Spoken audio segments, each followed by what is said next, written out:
English के paper में 10 number लेना चाहते हो और वो भी बहुत आसानी से, तो आज की वीडियो आपके लिए है। क्योंकि आज की वीडियो में मैं आपको बताऊंगा 2025 के मोस्ट इंपॉर्टेंट ऐसे, ठीक है, मोस्ट इंपॉर्टेंट ऐसे बताऊंगा आपको क्लास 9 के, 10th के, फर्स्ट ईयर के, सेकंड ईयर के। देखो, अगर ये ऐसे मैंने आपको बता दिए, ये टॉपिक आपने लिख लिए और वीडियो बंद कर दी तो भी आपका फ़ायदा नहीं होगा। क्यों? क्योंकि आपको क्लास 9 में मुख्तलिफ किस्म का ऐसे लिखना है, क्लास 10 में मुख्तलिफ, क्लास 11 में मुख्तलिफ और क्लास 12 में मुख्तलिफ। ऐसे लिखने का तरीका भी बताऊंगा। याद रखना, ऐसे की बहुत ज़्यादा टाइप्स होती हैं और हर टाइप में कुछ ना कुछ मुख्तलिफ चीज़ें होती हैं। तो ऐसा नहीं हो सकता कि आप जो है वो 9 का ऐसे लिखो और उसी तरीके से फर्स्ट ईयर, सेकेंड ईयर और में भी लिख कर आ जाओ और सेम नंबर आ जाए। बहुत सारे बच्चे बोलते हैं सर हमारे आए मैथ में, और अभी जो फर्स्ट ईयर का रिजल्ट आया है उसमें मैंने ये देखा है, एक बच्चा है या एक बच्ची है जो कि ला रही है 9 अपनी जो है वो मैथ और फिजिक्स में 80 नंबर, और इंग्लिश में आ रहे हैं 40-50 नंबर। क्यों? ऐसे सही तरीके से नहीं लिखा, इंग्लिश अच्छी नहीं थी, ग्रामर बेहतर नहीं थी। सारी चीज़ें बता रहा हूँ, यकीन मानो बहुत हेल्पफुल वीडियो है, पूरी वॉच करनी है। अच्छा, एक और चीज़, ग्रुप के अंदर मैं आज ही इंशाल्लाह ये जितने भी ऐसे लिखे हुए हैं ना, ये सारे लिखकर आपको सेंड कर दूंगा। बात समझ आ रही है? ग्रुप के अंदर एक पीडीएफ आएगा जिसमें क्लास 9 के ये 5 इंपॉर्टेंट ऐसे लिखे होंगे, 10th के, फर्स्ट ईयर के, सेकेंड ईयर के। समझ लो, जो आज की वीडियो छोड़ता है ना, बाद में बोलेगा यार 10 नंबर रह गए ऐसे की वजह से। क्यों? क्योंकि मैंने वीडियो देखी नहीं थी। सही, ये बात समझ गए। ग्रुप में अभी थोड़ी देर में भेजता हूं मैं ऐसे का पीडीएफ, तो ग्रुप में नहीं हो तो ग्रुप में आ जाओ, ठीक है। नंबर आ रहा होगा शुरू पर, उस पर कॉन्टेक्ट करके ग्रुप में ऐड हो जाओ, क्योंकि ग्रुप में अभी डिस्काउंट चल रहा है आज के लिए। सही है, चलो अब करते हैं आगे। देखो भाई, सबसे पहले पढ़ते हैं क्लास 11 के लिए, उसके बाद क्लास 9 के लिए आ जाएंगे। मसला नहीं है, आप वीडियो का जौन सा हिस्सा देखना चाहो जाके देख सकते हो। चलो, अब क्लास 9 के ऐसे लिखने का तरीका बताता हूं। अब कोई बच्चा क्लास 11 का, अब कोई बच्चा क्लास 11 में है और वो ऐसे लिख देता है क्लास 9 की तरह। देखो, टॉपिक वो क्लास 11 का ही लेता है, मगर वो जो ऐसे लिखता है ना, वो क्लास 9 की तरह लिख देता है, तो उसको 0 नंबर मिलेंगे। कितने नंबर? 0। क्यों? अब देखो 0 क्यों मिलने, बात सुनो। यहां पर जो ऐसे लिखना है ना, वो लिखना है कंपेयर एंड कॉन्ट्रास्ट। सही है, कंपेयर एंड कॉन्ट्रास्ट, यानी आपने दो चीजों को कंपेयर करना है, दो चीजों के फायदे और नुकसान बताने हैं, दोनों में से किसी एक चीज को अच्छा बताना है, तो आपने इस तरह का ऐसे लिखना है। 9 में जो आपको ऐसे लिखना होता है वो डिस्क्रिप्टिव या नैरेटिव होता है, तो ये वाला ऐसे अगर आपने यहां पे डाला तो 0 नंबर आपको मिलेंगे। कंपेयर और कॉन्ट्रास्ट ऐसे लिखने के कुछ स्टेप्स हैं जिन्हें फॉलो करना होगा, वरना टॉपिक जितना भी अच्छा आता हो, ग्रामर जितनी भी बेहतर हो, टीचर सीधा सीधा 0 मार्क करता है और उसको कोई कुछ नहीं कह सकता। फॉर एग्जांपल, कोई आए बोले भाई बच्चे ने 10 पेज का लिखा है, वो बोले भाई ये तो ऐसे है ही नहीं कंपेयर एंड कॉन्ट्रास्ट, ये तो बच्चे ने नैरेटिव ऐसे लिख के दे दिया मुझे, तो मैं इस पर नंबर क्यों दूँ? तो वो 0 दे देता है। हमारे साथ भी ऐसा हुआ है, हमारे को तो टीचर ने बुलाकर जलील कर दिया कि भाई आपको ऐसे लिखना नहीं आता, ये आप किस तरह का ऐसे लिख के ले आए, जबकि इतना अच्छा निकाला, चैट जीपीटी से भी मदद ली, फिर भी 0 नंबर। क्यों? क्योंकि कंपेयर एंड कॉन्ट्रास्ट ऐसे देना था वहाँ। सही, चलो बात समझ आ गई ना। चलो, इसी तरह मैं सारी चीज़ें बताऊंगा, इसीलिए कह रहा हूँ वीडियो इंपॉर्टेंट है, क्योंकि ऐसे भी बता रहा हूँ, टॉपिक भी बता रहा हूँ, लिखना भी सिखा रहा हूँ, समझा भी रहा हूँ, और किस तरह से लिखना है वो आपको पीडीएफ में नज़र भी आ जाएगा, एक एक ऐसे लिखा हुआ होगा। अच्छा, 5 इंपॉर्टेंट ऐसे जो निकल कर आ रहे हैं हमारे पास क्लास 11 के लिए, वो सुनो। Physical classes and online classes. देखो, ये टॉपिक बहुत ज़्यादा अभी डिस्कशन में है। क्यों? क्योंकि बहुत सारे बच्चे जो हैं वो ऑनलाइन पढ़ रहे हैं, बहुत सारे बच्चे फिजिकल पढ़ रहे हैं। तो ज़्यादा अच्छा कौन है, फिजिकल या ऑनलाइन? ज़्यादा अच्छा वो बच्चा है जो पढ़ रहा है, चाहे वो ऑनलाइन पढ़ रहा है या फिजिकल क्लास में जाके पढ़ रहा है। तो ज़्यादा अच्छा बच्चा कौन है? जो पढ़ रहा है। सही है, चाहे वो फिजिकल पढ़े या ऑनलाइन। अच्छा, ऑनलाइन में आपको ना बाहर जाने की टेंशन है, ना मट्टी में खुआर होना है, ना आपको ट्रैफिक की टेंशन है, ना आपको जो है वो क्लास में जाने की टेंशन है, ना डिस्टर्बेंस की टेंशन है, कुछ नहीं है। जस्ट मोबाइल उठाया, अपने कमरे में साइड में बैठ गए, हैंड फ्री लगाई, लिखना शुरू हो गया, पढ़ना शुरू हो गया, दिमाग काम कर रहा है, बात समझ आ रही है। हम भी ऐसे करके अच्छे नंबर लाते हैं। मैं यूनिवर्सिटी में हूँ, यकीन मानो अगर मेरा कोई टीचर ये वीडियो ना देख रहा हो, मैं अपना 70% से ज़्यादा जो है ऑनलाइन पढ़ता हूँ। लेक्चर ले लेता हूँ क्लास में बैठ के, वो ज़ाया नहीं करता, वो भी अच्छी तरह सुनता हूँ, लेकिन जो बात समझ नहीं आती फिर खुद रिसर्च करता हूँ, चैट जीपीटी चेक करता हूँ, ठीक है, यूट्यूब देखता हूँ, इस तरह से वीडियो सर्च करता हूँ। सही है। अच्छा, दूसरा ऐसे है साइंस एंड आर्ट्स। अब देखो इसमें होता क्या, जरा बताता हूँ। आपने लिखने होते हैं 4 से 5 पैराग्राफ, 5 पैराग्राफ ज़्यादा बेहतर होते हैं। एक पैराग्राफ में आप देते हो इंट्रोडक्शन कि भाई फिजिकल क्लासेस क्या है, ऑनलाइन क्लासेस क्या है। दूसरे पैराग्राफ में आप फिजिकल क्लासेस के फायदे बताते हो। तीसरे पैराग्राफ में आप ऑनलाइन क्लासेस के फायदे बताते हो। चौथे पैराग्राफ में आप दोनों में से किसी एक चीज़ को अच्छा या बुरा बताते हो, ठीक है, अपनी राय देते हो। पांचवें पैराग्राफ में वो कर देते हो, क्या कहते हैं आप इसको, कंक्लूजन दे देते हो, यानी समराइज करके ख़त्म कर देते हो। ये होता है ऐसे लिखने का तरीका, इसको फॉलो करना, ठीक है। अल्हम्दुलिल्लाह मेरे 16-17 नंबर आ जाते थे जो यूनिवर्सिटी में फंक्शनल इंग्लिश का कोर्स था उसमें। अच्छा, renewable energy versus non renewable energy. आपको पता है कि आपके घर में जो एनर्जी आ रही है तारों के जरिए से, वो नॉन रिन्यूएबल सोर्स से आती है ज़्यादातर, यानी फॉसिल फ्यूल ऑयल जलाकर। और आप जो सोलर पैनल लगाते हो वो रिन्यूएबल होता है। बार बार सोलर पैनल तो नहीं बदलवाते ना हर महीने, जैसे बार बार बिल भरना पड़ता है हर महीने, तो ये भी बड़ा ज़बरदस्त ऐसे है। अच्छा, indoor sport versus outdoor sport. अब इंडोर स्पोर्ट कौन से हैं, जैसे क्रिकेट, इसी तरह से आपके फुटबॉल, ये सब इंडोर स्पोर्ट्स में आते हैं। और आउटडोर स्पोर्ट्स में आते हैं ये। इंडोर स्पोर्ट्स क्या होगा, रैकेट, टेनिस वगैरह। Online sports and offline sports नहीं लिखा है यहाँ, ये समझना ज़रा। अच्छा, advantages versus disadvantages of mobile. अब आप सबके पास मोबाइल है, एडवांटेज ये कि ऑनलाइन पढ़ रहे हो, डिसएडवांटेज ये कि पढ़ ही नहीं रहे हो, सही है, उसको सिर्फ रील, मीम्स। अब देखो बहुत सारे बच्चे पता है क्या करते हैं, अपने मोबाइल में फ्रीज़र डाउनलोड कर लो। फ्रीज़र से क्या होता है कि सारे वो ऐप, जैसे व्हाट्सएप हो गया, टिकटॉक हो गया, इंस्टा हो गया, क्योंकि आप बिजनेस तो कर नहीं रहे हो कोई कि आपको बहुत इमरजेंसी कॉल आ रही होगी, ठीक है, और अगर आएगी भी इमरजेंसी कॉल तो वो आपके नंबर पे आ जाएगी।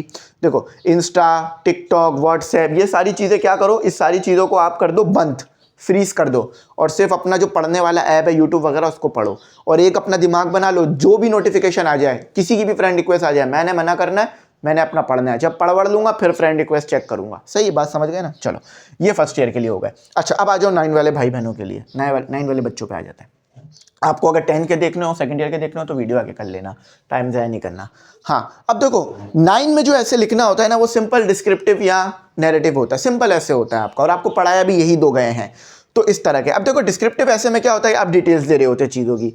नैरेटिव में आप कोई कहानी बता रहे होते हो। अब देखो वो कहाँ लिखना है मैं ज़रा बताता हूँ।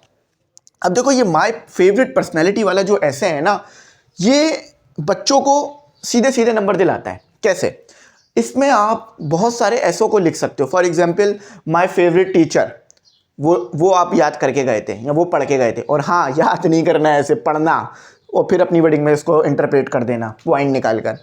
अच्छा, माय फेवरेट ऐसे, माय फेवरेट पर्सनैलिटी पर आप ऐसे करके नहीं गए, मगर आपने ऐसे किया था अपने फेवरेट टीचर पर, तो वो जो फेवरेट वाला टीचर वाला जो ऐसे है ना, वो उसको आप पर्सनैलिटी में डाल दो, पूरे नंबर मिल जाएंगे। मुझे आज भी याद है कि मैंने जो क्लास 9 में ऐसे लिखा था ना, और मेरे बहुत अच्छे नंबर आए थे जो है ना माशाल्लाह से इंग्लिश में, तो मैंने जो क्लास 9 में ऐसे लिखा था, वो माय फेवरेट पर्सनैलिटी में मैंने आप सल्लल्लाहु ताला अलैहि वसल्लम, यानी हज़रत मोहम्मद सल्लल्लाहु ताला अलैहि वसल्लम के ऊपर लिखा था। तो मैंने बहुत अच्छी तरीके से, बहुत अच्छे जो है वो करके लिखा था। तो आप भी लिख सकते हो, ठीक है, मगर रिसर्च कर लेना पहले, ठीक है, पढ़ लेना अच्छी तरह से चीज़ों को। अच्छा, माय एम इन लाइफ में क्या करना चाहते हो, क्योंकि जब 9 में आप आ जाते हो ना, तो अपनी ज़िंदगी का एक मकसद डिफाइन करना होता है। डॉक्टर, इंजीनियर बनना है, वो अलग बात है, ठीक है। अब ये नहीं वो बचपन में हर कोई बोलता मैं पायलट, डॉक्टर, इंजीनियर बनूंगा, आगे जाके नहीं बन पाता। लेकिन यहाँ आके आपने डिसाइड करना होता है, क्योंकि अब आप मेहनत करना शुरू कर देते हो डॉक्टर, इंजीनियर बनने के लिए। चलो ये दूसरा हो गया। अच्छा, merit and demerit, merits and demerits of mobile phone. देखो ये मसला 9, 10, फर्स्ट ईयर, सेकंड ईयर सबके साथ है मोबाइल वाला। क्यों? क्योंकि देखो मोबाइल सभी यूज़ कर रहे हैं ना, इसीलिए। चलो अब ये बात समझ में आ गई। Memorable day of my life. अब memorable day of my life क्या मतलब, वो दिन जो आपको बहुत ज़्यादा याद रहा हो, खुशी वाला, गम वाला नहीं। सही है, क्योंकि गम वाले दिन भी हमेशा याद ही रहते हैं। तो जो भी गम हो छुपा लो, हमेशा जो अपने फेस उस पर स्माइल रखो, क्योंकि लोग आपको दुखी देखना चाहते हैं, गमगीन देखना चाहते हैं, ताकि उन्हें खुशी मिले। जब आप खुश होगे तो उन्हें दुख होगा, ठीक है। तो हमेशा खुश रहो, चाहे दुखी हो भी अंदर से, ठीक है। Merit and demerits of mobile phone, इसमें आपने क्या करना है, इसमें आपने मोबाइल के फ़ायदे और नुकसान बताने। अच्छा, ये कंपेयर और कंट्रास्ट टाइप का नहीं होगा, ये सिंपल आपका नैरेटिव डिस्क्रिप्टिव टाइप का ऐसे होगा। सही, पैराग्राफ वो 3-4 पैराग्राफ आपने बना लेने हैं। अच्छा, इंपॉर्टेंस ऑफ फॉरेस्ट। आपको पता है भाई पेड़ लगाने की कितनी ज़्यादा इंपॉर्टेंस हो गई है। और अक्सर पता है जून जुलाई में प्लांटेशन क्यों होती है, क्योंकि जून जुलाई में होती है बारिश। तो जब बारिश हो रही है तो आपको पानी नहीं देना पड़ेगा अपने पौधे को, उसको खुद ही पानी मिल जाएगा नेचर से। तो इसीलिए जब भी पेड़ लगाओ तो जून जुलाई अगस्त के टाइम पे लगाओ, ज़्यादा बेस्ट है जून में लगा लो, ठीक है, तो ये हो गए आपके, कर लोगे ना, टेंशन वाली तो बात नहीं है, समझ में आ गई। अगर नहीं ये ऐसे आपके पास हैं तो ग्रुप में आपको पीडीएफ आ जाएगा, तो उसमें से भी इस ऐसे को देख सकते हो। अच्छा, अब अपने 10 वाले भाई बहनों के बारे में बात कर लेते हैं, बल्कि चलो 12 वाले भाई बहनों के बारे में बात कर लेते हैं, उसके बाद फिर 10 वाले भाई बहनों के बारे में बात करेंगे। अच्छा देखो भाई, अब आपके जो ऐसे होंगे ना, आपके 10 वालों 12 वालों की बात कर रहा हूँ, ये भी एक डिस्क्रिप्टिव टाइप का ऐसे होगा, सही, क्योंकि देखो इसमें आपको समझ भी आ रहा है, डिस्क्रिप्टिव भी हो सकता है, कंपेयर एंड कॉन्ट्रास्ट, तो वो आपने समझना होगा। ये क्या लिखा हुआ है, ये अभी डिस्क्रिप्टिव टाइप का ऐसे है जस्ट, इसमें आपको क्या कहा है, क्योंकि वो उसमें आपको टाइप ऑफ ऐसे नहीं बताते हैं, वो टॉपिक ऐसा देते हैं, उससे टाइप ऑफ ऐसे समझ आ जाता है। फॉर एग्जाम्पल ई कॉमर्स को किसी से कंपेयर करने का कह रहे हैं, वो ई कॉमर्स को सिंपल कॉमर्स से कंपेयर करने का कह रहे हैं, वो नहीं, तो इसका मतलब है ये कंपेयर एंड कॉन्ट्रास्ट में नहीं दिया जाएगा, ये सिंपल डिस्क्रिप्टिव में दिया जाएगा।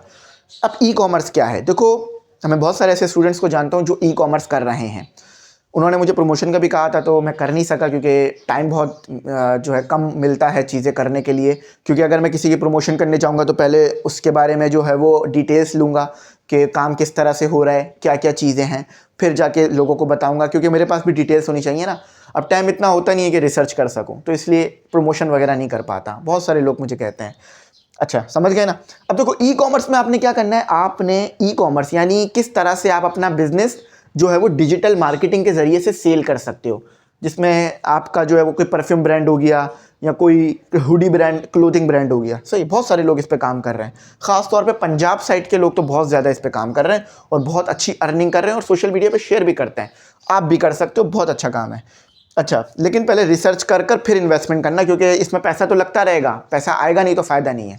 अच्छा, advantages and disadvantages of AI. अब देखो यही सेम टॉपिक ना कंपेयर एंड कॉन्ट्रास्ट में 11 में भी आ सकता है, सही, तो इधर कंपेयर एंड कॉन्ट्रास्ट देना, पहले एडवांटेजेस बताना एआई के, फिर डिसएडवांटेजेस। कोशिश ये करना कि सही जेन्युइन बताओ, ऐसा नहीं है कि बस अपनी तरफ से फ़ायदे ही फ़ायदे लिखे जा रहे हो, क्योंकि आपको पढ़ाई में फ़ायदा हो रहा होता है बेसिकली, सही। अच्छा, अब ये भी एक कंपेयर एंड कॉन्ट्रास्ट टाइप का है, यूज़ यानी इस्तेमाल और एब्यूज़ ऑफ स्मार्टफोन। अब एब्यूज़ क्या होता है, बहुत सारे लोग क्या करते हैं, एब्यूज़ ये करते हैं कि मुख्तलिफ फेक न्यूज़ फैला रहे होते हैं, ठीक है, मुख्तलिफ लोगों को जो है वो बेखमाखा में मैसेज करे जा रहे होते हैं और अपना टाइम ज़ाया कर रहे होते हैं, बहुत सारे यूज़ और एब्यूज़ है। अब यूज़ क्या है, आप मोबाइल फ़ोन के ज़रिए से अपने प्यारों से टच में रह सकते हो, ठीक है, आप कहीं बाहर निकले हुए हो और घर में कोई मामला हो जाए तो आपको फ़ौरन बुलाया जा सकता है। अक्सर मेरे साथ ऐसा हुआ है कि घर में कोई इमरजेंसी हो गई है, मैं बाहर हूँ, तो फ़ौरन मुझे फ़ोन करके बुला लिया गया। तो ये सब आपने ध्यान में लिखकर इसको ऐसे लिखना है, सही, चलो बात समझ आई। अब हीट वेव का आपको पता है कि पाकिस्तान में कितनी ज़्यादा आ रही है, एक इफ़ेक्ट चल रहा है ला लीनो इफ़ेक्ट कर कर, जिसमें क्या होता है कि सर्दी गर्मी ज़्यादा पड़ती है। तो अभी देखो गर्मियाँ कितनी ज़्यादा रही हैं, अल्लाह का शुक्र है अब तो सर्दियों का मौसम आ गया है और मौसम बहुत अच्छा चल रहा है। सर्दियाँ तो बड़ी मज़े से गुजर जाती हैं कराची में, क्योंकि सर्दियाँ यहाँ की इतनी हाई लेवल की सर्दियाँ नहीं होती, ज़्यादा से ज़्यादा सिंगल डिजिट में चला जाता है रात में टेम्परेचर। लेकिन हीट वेव आपको पता है कितनी ज़्यादा हो रही होती है, तो उस बारे में आपने बताना है, उसकी वजह बतानी है, उसमें क्यों हो रहा है, इसमें फ़ायदा मतलब कैसे इसे कम किया जा सकता है, सब बताना है। अच्छा, अब देखो ये क्या लिखा हुआ है शॉर्ट फॉर्म में, CPEC, देखो China Pakistan economic corridor, CPEC।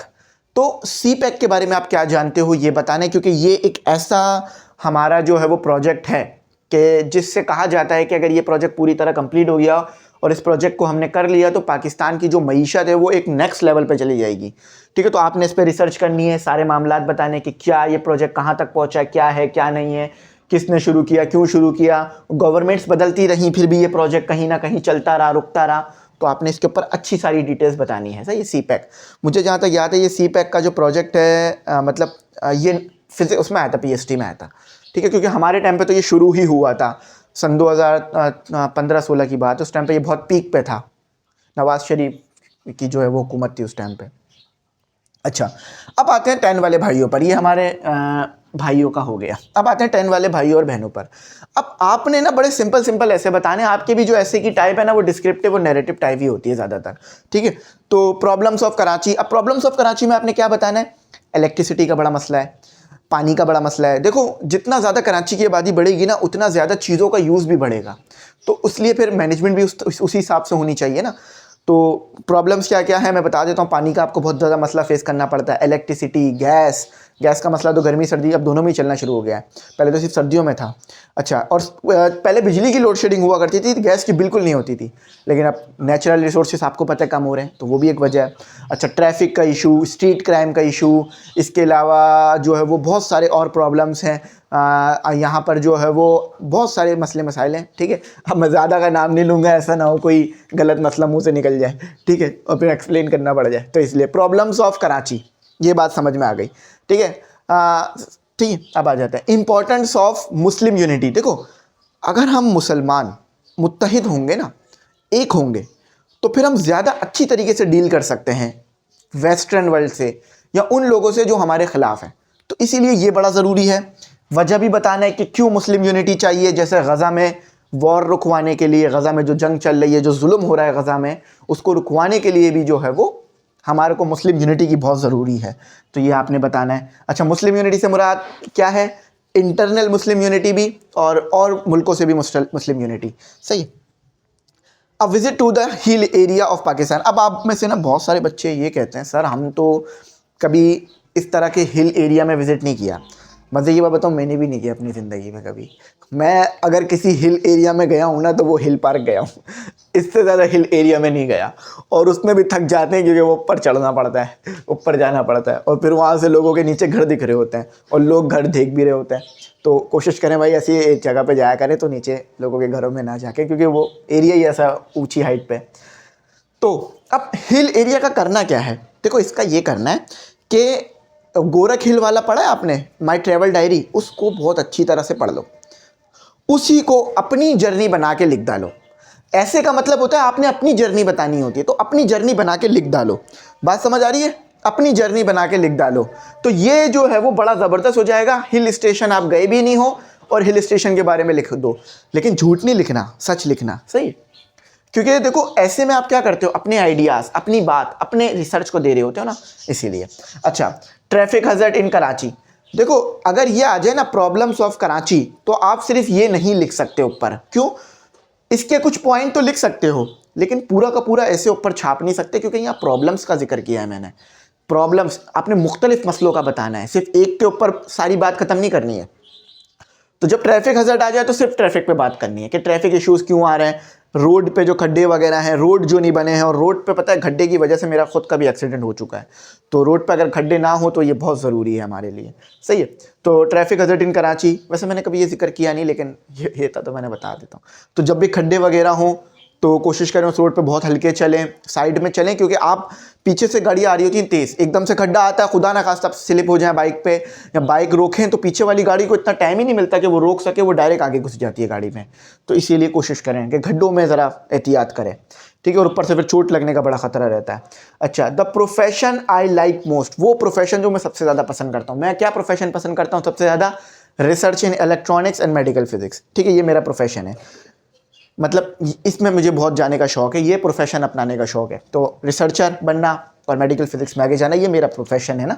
तो आप क्या प्रोफेशन पसंद कर रहे हो? इंजीनियर, डॉक्टर, और क्या, ये बताना है। ये कुछ आपके पास हैं, टोटल कितने हुए? 20 हो गए ना। 20 ऐसे हैं जो आप बच्चों ने लिख लिए ना, यकीन मानो आपके लिए काम हो जाएगा आसान। अब मैंने बहुत ज़्यादा डिफ़ाइन कर दिया है। अब ये सारे ऐसे इंशाल्लाह मैं आज लिख के आपको ग्रुप में डालूँगा। आपने इन वीडियोस को फॉलो रखना है, सही है, जो बताया है ना उसको फॉलो करना। और भाई फिर बता रहा हूँ, ग्रुप में नहीं हो, ग्रुप में आ जाओ। अब पता है मुझे बहुत सारे बच्चे ये कहते हैं, बहुत सारे तो नहीं, कुछ बच्चे ये कहते हैं, बाकी समझते हैं कि सर आप फ़ीस क्यों ले रहे हैं, आप फ्री में पढ़ाएं। देखें बेटा, ये जो PDF वगैरह होते हैं ना, ये बहुत ज़्यादा कॉस्टली पड़ते हैं हमें। खुद सोचो, आप जिन लैपटॉप पर हम ये लिख रहे हैं, वो लैपटॉप भी तो हमने लिया ही होगा ना। हमें भी इलेक्ट्रिसिटी के बिल्स वगैरह देने हैं, हमें भी टीचरों को पे करना है, हमें भी और मामलात चलाने हैं, तो हमें भी जो है वो फाइनेंस की तो ज़रूरत है ना। तो इसीलिए आप लोग ही फाइनेंस करते हो। बेशक आप पूरे साल में 3000 रुपये फ़ीस दे रहे हो, लेकिन वो 3000 रुपये फ़ीस ही जो है हमें आ रही है, जिससे हम ये कोचिंग चला रहे हैं। वरना यूट्यूब इतना नहीं देता एक टीचर को कि एक टीचर आपको पढ़ा सके, सही है। यूट्यूब क्या दे रहा होगा? एक आपने देखा कि कोई कोचिंग सेंटर जो है वो सिर्फ यूट्यूब पे ही आ गए हो सारे के सारे? तो यूट्यूब लाखों करोड़ों नहीं देता, सही है, ये बात याद रखना। जस्ट कुछ ही दे रहा होता है, असल आप लोग चलाते हो सिस्टम को, आप लोग हो, ठीक है, इसीलिए फ़ीस रखते हैं, वरना अगर पॉसिबल हो तो ना रखें। तो आई होप मेरी बात समझ आई होगी। देखो, जो सच होता है, जो भी बात होती है, मैं फ़ौरन आपको बताता हूँ। अंधेरे में मैं रखता नहीं हूँ इंसान को, क्योंकि मुझे ऐसा लगता है कि किसी से बातें छुपाना या झूठ बोलना उसके साथ जुल्म होता है, तो ये जुल्म नहीं करना चाहिए। तो यहीं तक रखते हैं। Thanks for watching. अल्लाह हाफिज़। कीमती दुआओं में ज़रूर याद रखना।